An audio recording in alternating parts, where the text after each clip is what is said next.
brought you by Silver Pumps and Motors. Top quality और consistent performance के लिए सिर्फ सिल्वर पंप्स नाम याद रखना. కాంగ్రెస్ అంటేనే కాక మీద ఉండే కేంద్ర మంత్రి బండి సంజయ్ కాగజ్ నగర్ సభలో ఆసక్తికర వ్యాఖ్యలు చేశారు. స్టేజ్ పై ఉన్న రాష్ట్ర మంత్రులను ఉద్దేశించి గతంలో లాగా తిట్లొద్దు, కలిసి పనిచేద్దామన్నారు. కేంద్ర రాష్ట్రాలు జోడెద్దుల్లా పనిచేస్తేనే రాష్ట్ర అభివృద్ధి సాధ్యమన్నారు బండి సంజయ్. ఎన్నికల వరకే రాజకీయం, తర్వాత అభివృద్ధి కోసమే అంతా కలిసి పాటుపడదామన్నారు.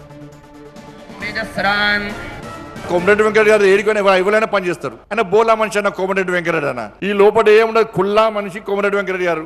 ఏ మంత్రి అయినా మంత్రిని సంధానించి పనిచేసుకొస్తాడు. గత ప్రభుత్వము నరేంద్ర మోడీ గారిని తిట్టడం, భారతీయ జనతా పార్టీని విమర్శించడం, కేంద్ర ప్రభుత్వాన్ని అప్రతిష్టపాలు చేయడం వలన తెలంగాణ రాష్ట్రం ఏ విధంగా ఇబ్బంది పడ్డదో, తెలంగాణ రాష్ట్రం అభివృద్ధికి ఏ విధంగా వెనుకకు పోయిందో ఒక్కసారి మనం ఆలోచించాల్సిన అవసరం ఉంది. ప్రతిసారి విమర్శలు చేయడం, ప్రతిసారి తిట్టుకునే ప్రయత్నాన్ని మనం బంద్ పెడదాం.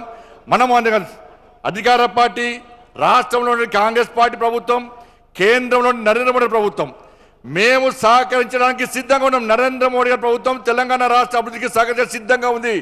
అనేక సందర్భాల్లో నరేంద్ర మోడీ చెప్పారు, ఎస్ ఎన్నికల వరకు మాత్రమే రాజకీయాలు, ఎన్నికల తర్వాత అన్ని రాష్ట్రాలు అభివృద్ధి చెందనే ఒక శక్తివంతమైన భారతదేశ నిర్మాణం సాధ్యమవుతుంది.